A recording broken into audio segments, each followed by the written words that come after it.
Hello viewers, I am here again with a new video for you. तो please video में last तक ज़रूर बने रहें। तो यहाँ पर आज हम बना रहे हैं स्ट्रॉबेरी फ्लेवर में केक। तो ये आज का जो हमारा केक है वो 2 पाउंड का है। तो उसको हम हमेशा ही जैसे मैं रेडी करती हूँ, मैं सेपरेट 2 केक टिन यूज़ करती हूँ, क्योंकि मेरे पास कम हाइटेड केक टिन है। और इससे क्या होता है कि हमारे टाइम की बहुत ही ज़्यादा बचत हो जाती है, सेविंग हो जाती है हमारे टाइम की। अगर हम हाफ़ करके बैटर को बेक करते हैं, उसमें हमारा जो है साथ में ही दोनों स्पॉन्जेस 40 मिनट के करीब जो है 35-40 मिनट के करीब आराम से हमारी स्पॉन्जेस बेक हो जाती हैं। तो यहाँ पर हमारा टाइम सेव होता है। अगर हमारे पास अर्जेंट ऑर्डर है, हमें जल्दी कस्टमर को देना है, तो यहाँ पर मुझे ऐसी कोई जल्दी नहीं थी, बट फिर मैंने जो है इसको साथ में ही बेक करने दोनों को रख दिया था, ताकि मैं इसका काम ख़त्म कर सकूं। और इसको ठंडा होना रखना बहुत ज़रूरी था। पहले तो मैंने इसको ठंडे पानी में रखा था इन स्पॉन्जेस को, फिर उसके बाद जो है मैंने इसको फ्रिज में रख कर फिर मैंने अपने बाकी घर के काम किए। बच्चों को स्कूल से लाना था, तो तब तक जो हमारी स्पॉन्जेस थी अच्छी तरह ठंडी हो गई थी। तो यहाँ पर फिर मैं 2:30-3 बजे के करीब अपने स्पॉन्ज पर मैंने काम करना स्टार्ट कर दिया था। तो यहाँ पर आराम से हमारी स्पॉन्ज भी ठंडी हो गई है और हमारे पास टाइम था। कस्टमर जब मेरे पास आते हैं ऑर्डर देने के लिए, तो वो आते हैं 11 बजे के करीब। तो वो बोलते हैं कि हमें शाम को केक चाहिए। फिर मैंने उनसे बोला शाम को आपको कब तक केक चाहिए? तो उन्होंने बोला आप 7-8 बजे के करीब दे सकते हो। तो फिर मैं खुश हो गई कि मुझे पता था कि इतने में जो है इतने टाइम में हमारा केक आराम से सेट हो जाएगा। तो मैंने स्पॉन्ज पहले बेक की, फिर आपको काम करना है क्रम कोटिंग का। अगर फाइनलाइजिंग आप लेट भी कर रहे हो तो कोई टेंशन नहीं है, आप क्रम कोटिंग करके अच्छे से फ्रिज में उसको रख दो। फाइनलाइजिंग है उसमें 15 मिनट हार्डली लगते हैं, 15 मिनट जब 20 मिनट लगते हैं। आप अपनी क्रम कोटिंग करके आप फ्रिज में उसको रख दो सेट होने के लिए, क्योंकि सेट होना केक का बहुत ज़रूरी है। इससे ही केक का जो फ्लेवर है इन्हेंस होता है, और कस्टमर को अगर टेस्ट पसंद आएगा तो नेक्स्ट टाइम वो कस्टमर आपके पास ज़रूर आएगा। तो यहाँ पर कस्टमर को मैंने फ्लेवर पूछा, थोड़ी मैंने जल्दी कोशिश की कि मैं उनसे बात करूँ और क्लियर कर लूँ कि कौन कौन सी जो चीज़ें हैं पूछनी हैं मुझे ज़रूरी हैं, वो मैंने उनसे पूछ ली। उसके बाद मैंने अपना काम स्टार्ट कर दिया और केक टिन मैंने फटाफट से यही वाला सिलेक्ट कर दिया, क्योंकि मुझे हाइट में नहीं चाहिए था। अगर आप 5 इंच का केक टिन लेते हो तो उसमें ज़्यादा हाइट हो जाती है। तो यहाँ पर 6 इंच का केक टिन बहुत बढ़िया रहता है अगर आप जो है 2 पाउंड का केक बना रहे हो। तो यहाँ पर जो था हमारे कस्टमर ने हमें सिंपल ही बोला था, सिंपल केक आपको बनाना है और आपको स्ट्रॉबेरी फ्लेवर रखना है। तो उसी के अकॉर्डिंग मैंने यहाँ पर सब कुछ किया था। तो बच्चों को स्कूल से लाने के बाद ही मैं यहाँ पर काम कर रही थी, और मेरी क्रम कोटिंग तक मेरी ज़्यादा टेंशन रहती है कि मेरी क्रम कोटिंग हो जाए, उसके बाद फाइनल का मुझे कोई टेंशन नहीं रहती। वो फिर मैं आराम से ये वाला काम जो है करती हूँ। तो यहाँ पर सोकिंग आप देख रहे हो मैं बहुत ही ध्यान से कर रही हूँ, क्योंकि मेरे हाथ जो है एक बार लग चुके हैं। मैंने ओवर सोकिंग की वजह से जो है बहुत ही अपना जो एक ऑर्डर था बहुत अच्छा 1.5 किलो का, शायद 2 किलो का ऑर्डर था, वो मेरी ओवर सोकिंग की वजह से ही जो था वो ख़राब हो गया था। तो कहते हैं कि दूध का जला जो है छाछ भी फूँक फूँक कर पीता है। तो उसी के अकॉर्डिंग है मैं यहाँ पर मेरी सोच बन गई है। तो मैं सोकिंग जब भी करती हूँ बहुत ही ध्यान से करती हूँ, ताकि मेरे से ओवर सोकिंग ना हो जाए। तो पहले तो मैं ब्रश का यूज़ करती थी जब स्टार्टिंग में, तो बड़ी अच्छे से सोकिंग मेरी होती थी। तो फिर मैंने यूट्यूब पर देखा लोग चम्मच से सोकिंग कर रहे हैं, तो मैंने भी चम्मच से सोकिंग करना स्टार्ट कर दिया, और मेरे से मुझे पता नहीं चला कब मुझसे आधी आधी कटोरी जो वाटर था मैं उससे उसकी सोकिंग करने लग गई थी इसकी स्पॉन्ज की। तो फिर मैंने जब मेरे से गलती हुई फिर मुझे रियलाइज़ हुआ, फिर मैंने जो है काम को बहुत ही ध्यान से करना स्टार्ट कर दिया। तो यहाँ पर मैं ब्रश का ही यूज़ करती हूँ सोकिंग के लिए, और मैं हमेशा ही एक मेज़रमेंट देती हूँ। जो मैं कटोरी यूज़ करती हूँ तो उसको मैं उसी हिसाब से यूज़ करती हूँ, जैसे मैं हर टाइम यूज़ करती हूँ। तो मैं उतना ही क्वांटिटी वाटर की हर बार लेती हूँ।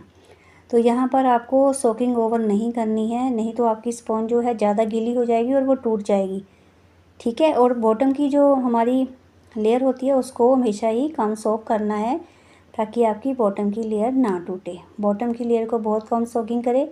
जो ऊपर वाली लेयर्स हैं उनको जितनी उसकी डिमांड है स्पॉन्ज की, उसी के अकॉर्डिंग आपको सोकिंग करनी है।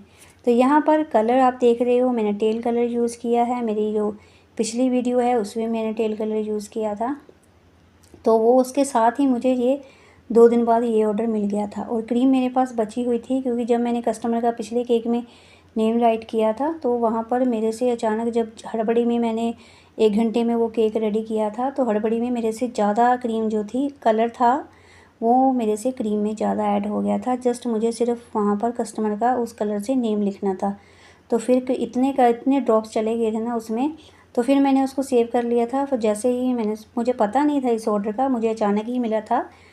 तो इसके साथ ही मैं एक और ऑर्डर कंप्लीट कर रही थी, उसकी वीडियो भी मैं जल्दी आपके साथ शेयर करूँगी। वो ऑर्डर मेरे को पहले से ही कंफर्म था, बट ये सडनली अचानक ही मुझे मिला। तो यहाँ पर उसी कलर की क्रीम को फिर मैंने आज की जो हमारा ऑर्डर था उसमें ऐड किया, और मैंने कॉम्बिनेशन साथ में रख दिया वाइट। तो उससे हमारा बहुत अच्छा सा जो था केक का लुक आ गया था। यहाँ पर फिर मैं सोच रही थी, पहले तो मैंने सोचा कि मैं सिंगल टेल कलर से ही बना दूँ, फिर मुझे बाद में लगा कि कुछ अच्छा सा नहीं लगेगा, क्योंकि यहाँ पर कुछ एक्स्ट्रा नहीं करना है, सिंपल केक कस्टमर को चाहिए।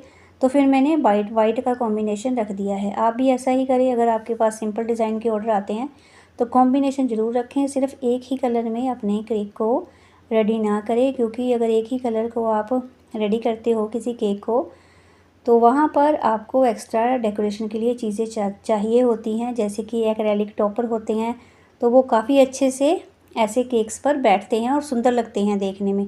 अगर हमारे पास कुछ है ही नहीं ऐसा, हम कस्टमर को एक्स्ट्रा कस्टमर नहीं दे रहे हैं, हमें हमारा जितना बजट है उसके अकॉर्डिंग हमें काम करना है, तो हम कलर्स में ही वेरिएशंस कर सकते हैं, ताकि हमारे केक का लुक भी अच्छा आए और कस्टमर भी खुश रहें, ठीक है। और जो है हमारा काम भी हमें करके संतुष्टि हो कि हाँ, हमने कुछ अच्छा करके अपनी तरफ से बेस्ट करके ही दिया है। अगर आप अपने अच्छे से बेस्ट जो है लगाते हो, बेस्ट अच्छी तरह से काम करते हो, तो कस्टमर को वो चीज़ दिखती है। तो ऐसा नहीं है कि किसी को दिखाई नहीं देता कि आपने कितनी जो है डेडिकेशन से अपना काम किया है। तो यहाँ पर ये चीज़ भी आपको यहाँ पर बहुत ध्यान से रखनी है, ताकि आपके कस्टमर न्यू बन पाए।